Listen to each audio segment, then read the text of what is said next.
নমস্কার, মৌ রেসিপিস রান্নাঘরে আপনাদের আরেকটা রান্না দেখার জন্য স্বাগত জানাই। আজকে আমি রান্না করব মৌরলার তেল চচ্চড়ি। আপনারা দেখতে থাকুন। মৌরলা মাছের তেল নিয়েছি, ছোট ছোট মৌরলাও কয়েকটা নিয়ে নিয়েছি। ওতে আমি কুচিয়ে রাখা আলু দিয়ে দিব, কুচিয়ে রাখা পেঁয়াজ দিয়ে দিব, কুচিয়ে রাখা কাঁচা লঙ্কাটা দিয়ে দিব, দিয়ে দেব লবণ, হলুদ, দিয়ে দেব লঙ্কা গুঁড়ো, দিয়ে দেব জিরে গুঁড়ো আর সামান্য একটু ধনে গুঁড়ো। ওর সাথে দিয়ে দিব সামান্য একটু সর্ষে বাটা। এর সাথে দিয়ে দিব সর্ষের তেল, সামান্য পরিমাণে একটু জল দেব, অল্প একসাথে মিশিয়ে নিব।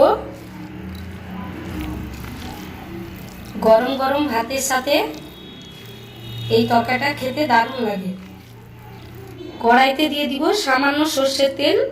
যেহেতু আমি এখানে মাখানোতে সর্ষের তেলটা দিয়েছি, আমার সর্ষের তেল গরম হয়ে গেছে, আমি ঢেলে দিব। সামান্য একটু বাকি দেওয়ার জলটাও দেব।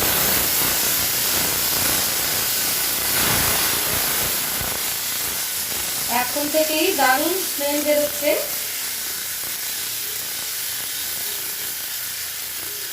এই রান্নাটা সবসময় কম আঁচে রান্না করব।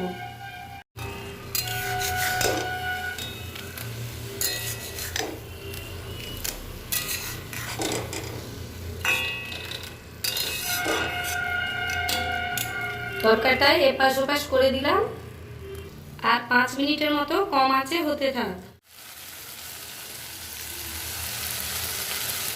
বন্ধুরা কে কোথা থেকে দেখছেন কমেন্ট করে জানাবেন, আমি আপনাদের কমেন্টে রিপ্লাই দিব।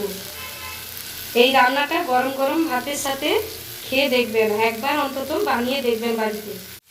আর এই মৌরলার তেল চচ্চড়িটা একটু ভাজা ভাজা করে নিতে হবে, যেহেতু মৌরলার তেল চচ্চড়ি, সেই জন্য একটু ভাজা ভাজা করে রান্না করবেন রান্নাটা।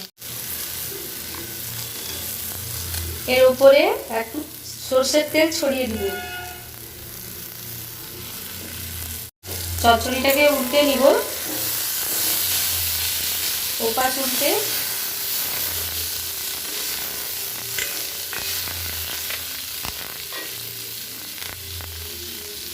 এখানেও কাঁচা সর্ষের তেল ছড়িয়ে দিব। এরকম নতুন নতুন রান্না পেতে আমার চ্যানেলটিকে সাবস্ক্রাইব করে দিবেন বন্ধুরা। মৌরলার তেল চচ্চড়ি রেডি হয়ে গেছে।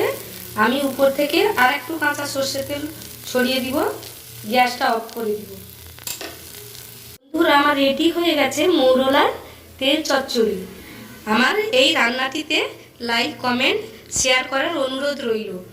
আর নতুন নতুন রান্না পাওয়ার জন্য আমার চ্যানেলটিকে সাবস্ক্রাইব করে দিবেন। ধন্যবাদ।